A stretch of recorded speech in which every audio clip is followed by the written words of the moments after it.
Joshua M., chercheur de lumière. Chapitre 12, trahison. Le retour. À force de transgression et de provocation, j'arrive à me faire exclure de Sainte-Thérèse pour ne plus aller prendre le bus à la gare.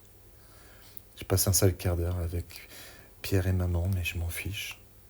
On me change de collège, et c'est le plus important. Même si je déteste ce nouveau collège. Les enfants, ils sont vraiment méchants. Je passe les récréations seul, caché. Quand on me trouve, on me crache au visage, on m'insulte, tapette, tantouse, tarlouse. C'est pire qu'à Sainte-Thérèse. Maman n'écoute rien lorsque je me plains. Au contraire, elle m'accuse de pas m'intégrer assez, de provoquer les autres. Pierre lui dit de m'envoyer en pension. Maman quitte enfin Pierre. La mairie nous a accordé un appartement dans un HLM à Quimper. Je suis content de revivre enfin avec maman, de quitter Pierre et son alcool méchant. Je montre à maman comment je suis reconnaissant. Je me couche tôt le soir, je fais bien mes devoirs, je recommence à manger suffisamment et je suis même de nouveau gourmand. Cela ne sert à rien. Maman me laisse pour retrouver Pierre tous les week-ends. Je suis seul dès le vendredi soir. Elle laisse toujours du pain de mie, du gruyère et des chutes de jambon. Devant moi, elle les demande au boucher de l'hypermarché en disant « c'est pour les chiens ». Elle veut me convaincre qu'elle fait bien. C'est vendredi, tu as de quoi faire des croque-monsieur pendant 2 jours. Elle est pas belle la vie ? Je reste seul jusqu'au dimanche soir. J'ai du mal à la voir partir, mais elle le sent pas. Je sais ce qu'elle va faire avec Pierre. Je sais qu'elle ne m'appellera pas, ne prendra pas de nouvelles de moi. J'ai du mal à manger. Dans les chutes de jambon, il y a de tout. Du gras, du cru, du cuit. Je les jette avant qu'elle rentre, dégoûtée. J'ai l'impression d'être un peu comme un chien qui saurait se débrouiller. Derrière le HLM, il y a une forêt. Une forêt, c'est danger. Je l'observe de la balançoire, où je passe des heures à rêver. Je l'observe, la forêt, mais je n'y vais pas. La forêt, je le sais, c'est plein de types qui traînent, qui cherchent à se retrouver pour faire la saloperie. J'en ai connu assez. Et moi, je veux chanter. Et je veux le mériter. J'ai 13 ans maintenant, je vais passer en 5e. L'été commence doucement. Je vais voir Nénan, quelques jours à Douélan. Nénan, la maman de maman, elle m'aime. Et c'est ça qui est marrant. Elle m'appelle son petit lapin. Elle ne fait que de me dire que je suis beau. Elle me rapporte que les gens le disent, leurs propos. C'est toujours qu'il est beau. Elle me reproche de trop aimer maman. Elle dit qu'il faudra que je parte un jour pour faire ma vie. Je comprends. Elle est douce. Elle me donne de bonnes choses, des sous pour faire des courses. Je me venge sur la vie à Quimper en achetant des tranches de jambon à la coupe, pas des chutes pour les chiens. Sur le chemin du bourg, je chante comme toujours. Je pleure si je trouve pas la note, si je la tiens pas. J'ai vite mal à la gorge. Je pense que t'es même pas capable de finir une chanson. Mais je prie, je me calme, je reprends doucement, et je rechante finalement la chanson joliment. Je suis content. Quand j'entre à Quimper, je sais que je suis beau. Ça, c'est très ancré. On me l'a bien répété. Nénan, peu de temps après, se plaindra à maman.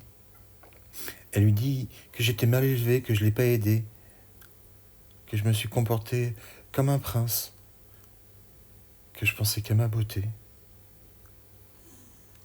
C'est Nénan qui voulait que je sois comme un prince. C'est elle qui m'a parlé que de ma beauté. Maman m'explique que cette famille, cette façon d'encourager une chose avant de la reprocher. Bienvenue chez les cinglés. C'est comme ça qu'elle m'a élevé. J'en veux pas de ces cinglés. Un jour, je les quitterai. À la rentrée, c'est la 5e. Le collège est toujours le même. Un enfer de moqueries, de violence et de haine. À la cantine, je mange à peine. Pendant les récrés, je suis blême. Je me cache au fond de la cour. En attendant la reprise des cours. Mon quotidien est morne et lourd. Jérémy fait une demande de revenir sous la garde de maman. Les choses ont du mal se passer avec papa et sa nana. Il veut vivre à Quimperlé avec Sophia. Ce qu'il fait sans attendre le jugement. Je suis content de le revoir à chaque fois que maman et moi allons à Quimperlé pour donner le chèque du loyer et de quoi acheter à manger. J'adore Jérém. C'est mon frère. Il aurait pu rester avec moi, me protéger. Je sais que tout aurait été différent, mais je lui en veux pas. Jérém, je l'aime. Et le revoir ravit maman. Ils vivent dans une petite maison mal chauffée, mais ils sont bien tous les deux. Je les sens heureux. L'année passe très vite, sans que maman soit vraiment là. Elle travaille pour payer les 2 loyers, celui de Jérém et Sophia, et le nôtre à elle et moi. Souvent elle travaille de nuit, de jour aussi. Je sais qu'elle est courageuse. Je lui reconnais ça. Je la vois quand je la vois. Le tribunal convoque maman et papa pour le placement de Jérémy. Maman se fait jolie, je comprends. Elle se fait belle pour être armée, se sentir rassurée, un classique chez elle. Mais je sens autre chose, une intuition, une peur très claire. Elle va retomber. Je suis pétrifié. Je sens que cela va arriver. Il y a un vrai danger. Je dois faire mon possible avant qu'elle parte au tribunal. Je lui exprime ma peur. Tu vas te remettre avec lui ? Mais non, c'est ça qui te fait peur ? Oui. Elle quitte l'appartement en me disant « Il n'y a pas de danger ». Une fois la porte fermée, je sais. Quand elle revient, je sais. Je lui demande comment ça s'est passé. Elle parle du juge, de ses propos sur l'enfant. Il les a sermonnés. Un enfant n'est pas un jouet. Et puis Jérém qui a pleuré dans la voiture quand ils l'ont ramené à Quimperlé. Je me dis donc, ils l'ont ramené. Tous les deux. Et il a pleuré parce qu'il comprenait que tout allait recommencer. Elle dit qu'il pleurait de soulagement, mais je sais qu'elle ment.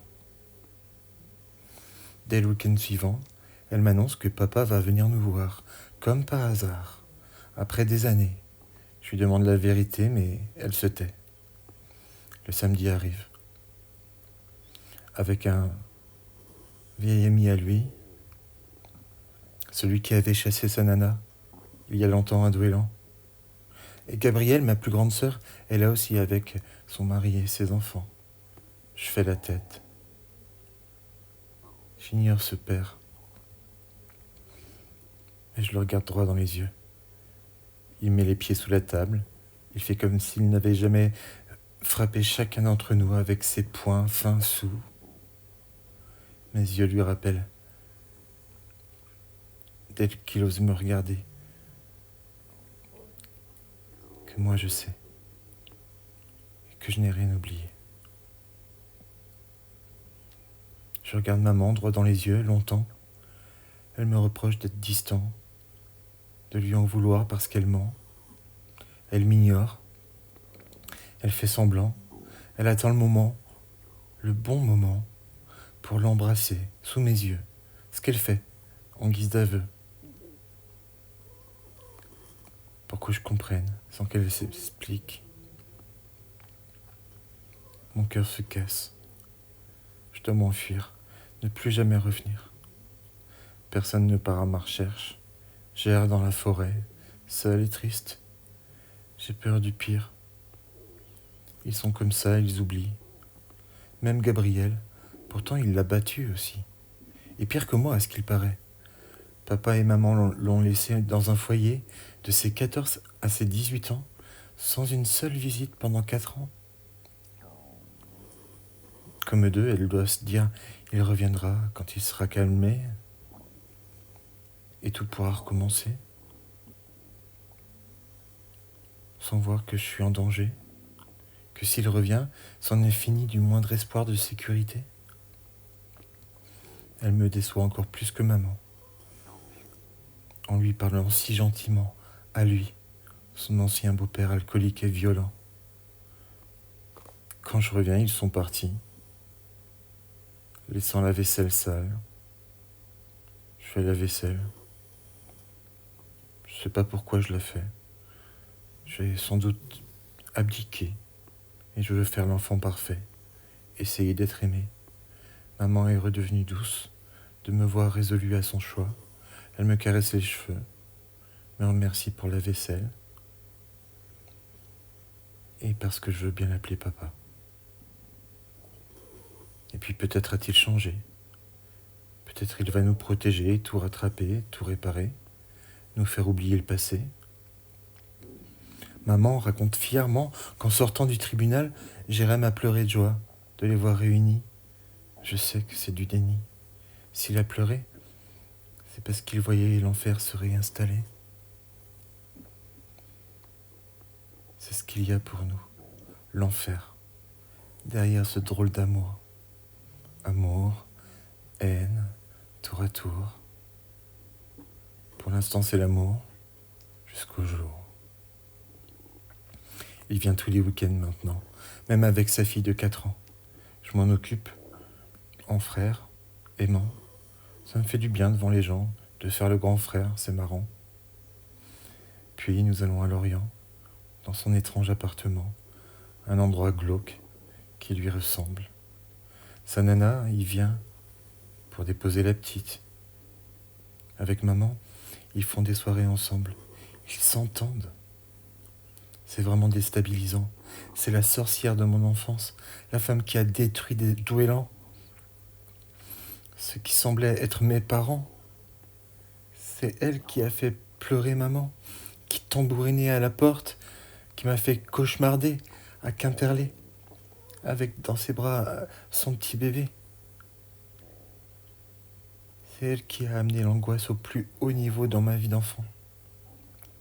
Et lui, le père violent, méchant, toujours bourré, trompant, frappant. Et les voilà tous, jouant les grands, mais ce sont eux les petits-enfants. Ou des adultes, mais dégoûtants. Je la déteste, de nier autant ce qu'ils nous ont fait auparavant. Au collège, malgré le printemps, tout est vraiment très déprimant. Les enfants sont tellement méchants. On me crache dessus, on m'insulte toujours autant. Je me cache tout le temps.